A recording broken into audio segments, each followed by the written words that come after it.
markets, the size of bond market is probably like twice as much as the equity market, but in China it's less than half. And so we're about to launch the China's version of high yield bond. And we also try to improve the investor interest protection mechanism by encouraging companies to pay more dividend and improving the delisting mechanism. And we're also paying more attention to the corporate governance of listed companies to improve their quality. And more importantly, I think the development of institutional investors in China is in urgent need, particularly the long-term institutional investors. We're promoting the 401k, kind of China's version of 401k plan in China, because China's market is probably among the most speculative ones in the world.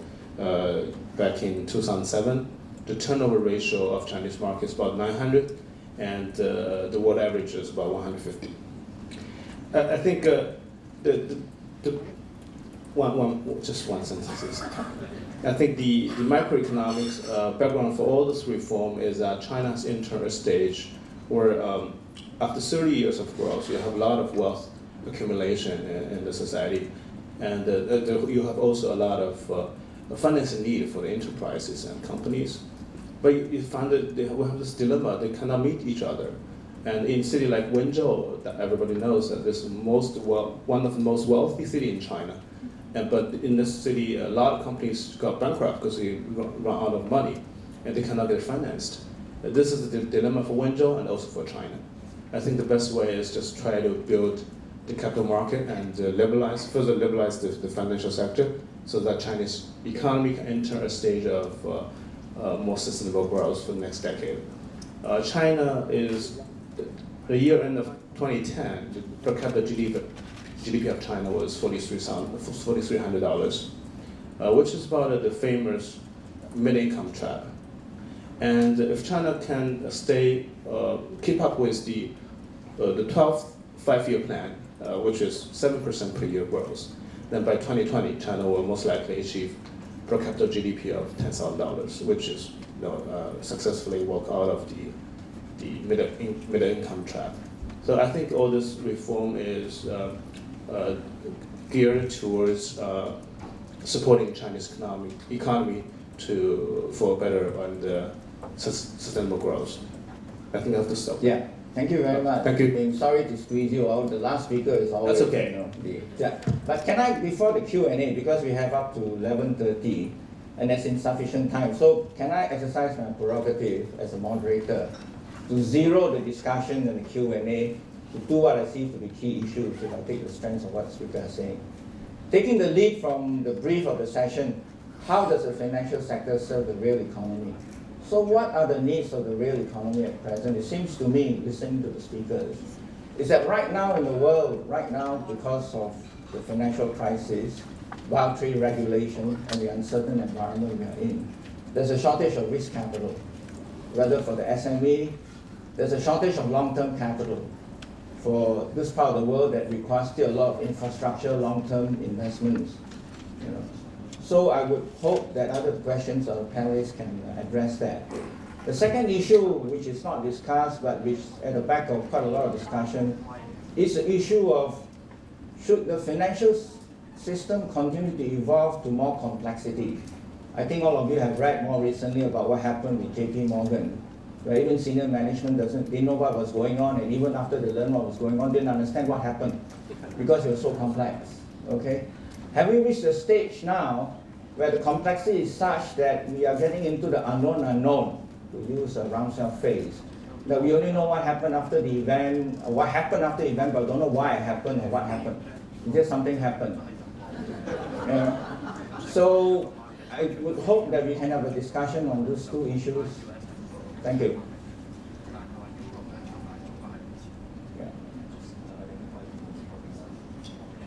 Yeah, I think the gentleman that put up his hands first. So, yeah. Well, thank you. First of all, I'd like to thank the panel for sharing that very interesting and insights with us. When I look at the title of our discussion this morning, Asia Financial Architecture, The question that first came to my mind is that how do you design an Asian financial architecture which is decoupled, from the rest of the world?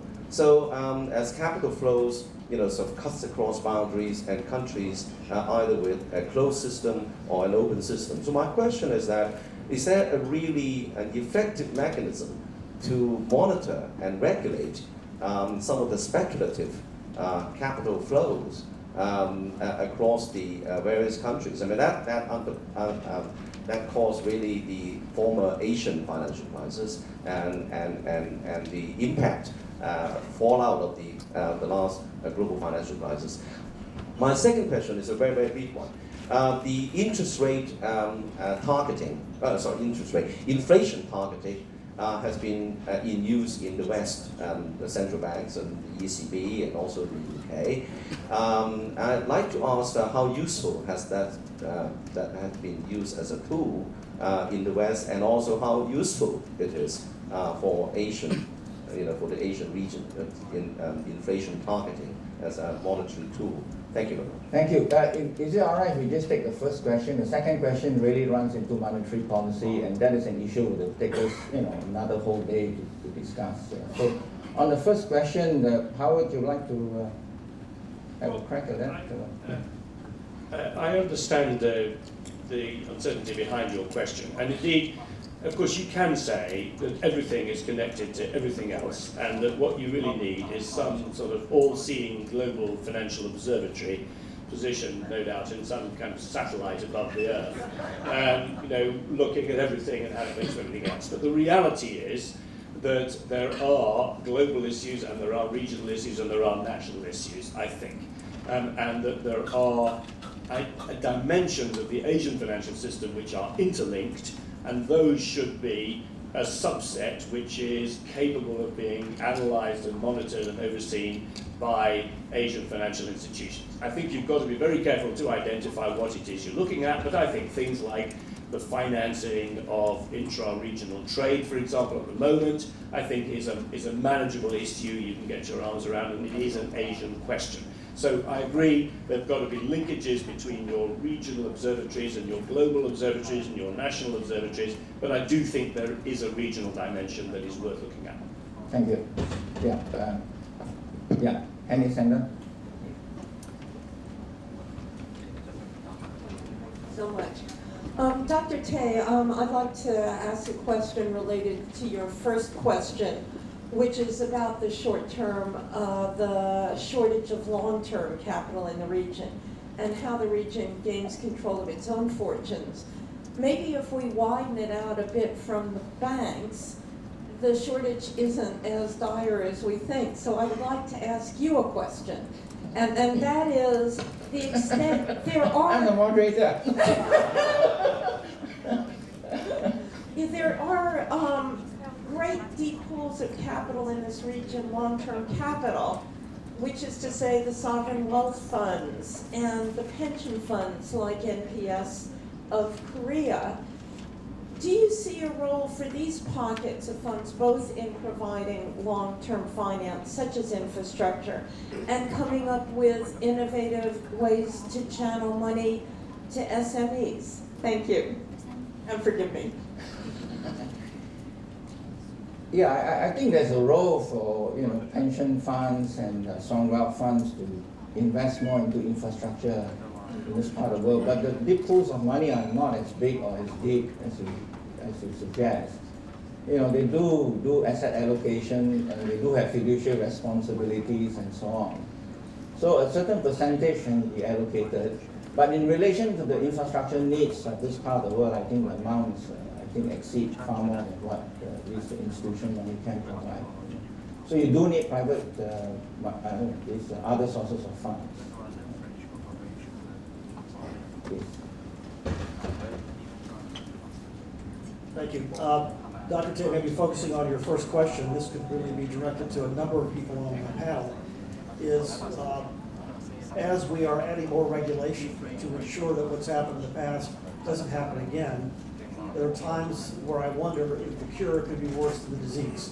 That is where there's so much regulation that it actually inhibits the free flow of capital. And many of you have had regulatory positions. I'd be interested in your views as to how do you balance ensuring that a crisis doesn't occur again, or at least it's moderated, focused balance against trying to help the very people you're seeking to protect. How do you strike that balance? Because I am fearful that there are times where I fear it's going too far to one side.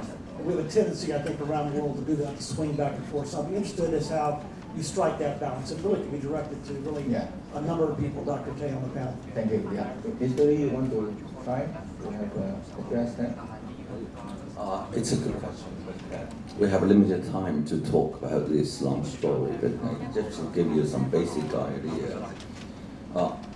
Basically, the first thing first, for regulators and supervisors, I think they must remember it's a fine line between much too much and not enough. Okay? So if you don't know that delicate fine line, you got to recheck your thoughts, what you want order.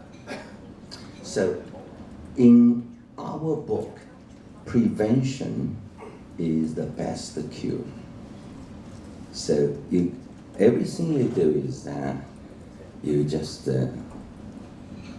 ask the people stand side by side with you on the same line to look forward and what will be happening in the future. The forward-looking attitude is very important, and then you put some brakes upon that, saying that this is the prevention measures we got to take. So this is the best cure. You know, a lot of events vividly show the picture after death, the doctors.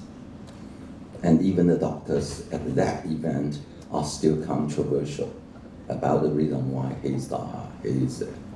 So it's no good. Another thing is that if you don't make sure the people are smart enough, armed with adequate resources, skills, knowledge, and experiences to do something cross-sector and cross-board, please mention this.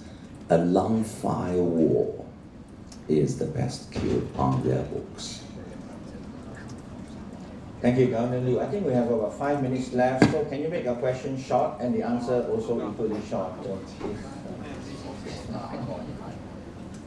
Thank you, Mr. Chairman. My name is Jassim Ahmed. I'm from the Islamic Financial Services Board. My question is not about Islamic finance. It's really to challenge, to pick up on what Victor Fung said this morning, is to challenge our preconceptions. I want to ask, is this really a global crisis, or is this a transatlantic crisis? And I want to pose that question because I feel that that particular slide over there, the red slide, that Asian financial institutions are vulnerable, that is true. But my understanding of the data is, and the financial flow that we see in Asia and its links to the rest of the world, is that vulnerability is much less today than it was in 1997. And therefore, and when people cite the ADB study, I used to work at the ADB, I love the ADB, but the number that is being cited by the ADB as representing Asian vulnerability to a collapse in Europe is, in my view, misleading. If we look rather at the numbers coming from the Bank of International Settlements, that shows that the contribution made by external financing, the bank credit, domestic bank credit growth in Asia is declining, it's very small. But my question remains, is this a global crisis or is this a transatlantic crisis? Who wants to take this one? This is an empirical issue on statistics. I'm not sure the governors are at that level, you know, on the statistical side and so on. I don't know. Anybody want to have a crack at that? Maybe I can have a crack at that, and then my sense is that the shock, the vulnerability is more through the real economy effect than the financial side. And the financial side, I think there are enough banks in Asia who are able to take up the financing that is, you know, left over by European banks. In fact, I would say in Asia, even the American banks are picking up the slacks left behind by the European bank. So I suspect there will be an adjustment period, but it may not be, you know, as severe as people think. And here I'm speaking as a board member of a bank in Singapore, and I get some feedback from, you know, the management of the bank. But I think the vulnerability to the real shock of the slowdown and even another, recession or depression in Europe will have knock-on effects all around, including Asia. Right? So, yeah. Okay. Yeah. One more question. I see a hand in the back. Sorry. Thanks. Simon Cox from the Economist magazine. It's my understanding that when Japan succeeded in liberalizing its bond market 20, 25 years ago, that contributed to the fragility of Japanese banks because they lost their best borrowers to the capital markets. Do our Chinese panelists worry that something similar might happen in China if you were to succeed with the bond market promotion you've talked about? Thanks very much. We worried partially, not the full like that, because the philosophy has is a deep root in the mindset of the Chinese people and the businessmen, because they are always following, as the English saying goes, East and West, who wants best. Okay. Whatever markets you create abroad, if I don't know, I won't believe that. And partially, some Chinese companies, they are go abroad and they are talking about working closer to their clients, either in other countries and so on and so forth. But I think they are carefully monitored by the banks and lenders, because the banks by and large in China still is the biggest, largest checks and balances, and they have been cultivated for quite a long time that grass is not greener. That's just as a rule. Okay, one more question. Well, sorry. Well, I think if it happens, it's good for China. I think in the long run, I firmly believe that the market will allocate resources much more efficient than commercial banks. But we have to make this process a gradual process. You cannot do it overnight. Then you probably have a big problem. Thanks. Okay. One more question. We still have a bit of time. Thanks, David Murray from Sydney. I'm just wondering, what we haven't discussed in the overall architecture is the relationship between government and its agencies. It seems to me in a great society, government is prepared to be accountable, and government can't just run its agencies, its prudential agencies, its central banks on a set and forget basis. Probably a difficult question, but if a central bank has full employment as part of its charter, doesn't that politicise the central bank too much and induce it to have too easy a monetary policy, which combined with a loose fiscal policy is a kickstarter to bubbles?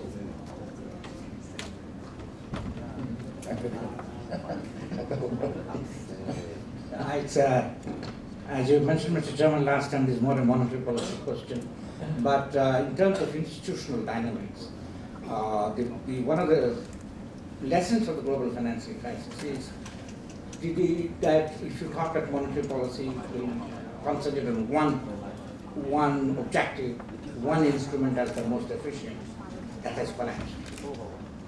Therefore, basically, the interconnectedness has come out into the open, which means that the central bank independence has to be essentially compromised for all various agencies. The coordination in public policy has become more important. Conflict of interest in private sector has become more important. These two were neglected, which led to the crisis. Thank you. I think I have the latest example of that in the turnaround by the ECB, I think, late last year. Yeah, well, can I now close the session? I think it's been a very good, far-ranging session. Some of the issues go far beyond that. So can I just ask you to, thank our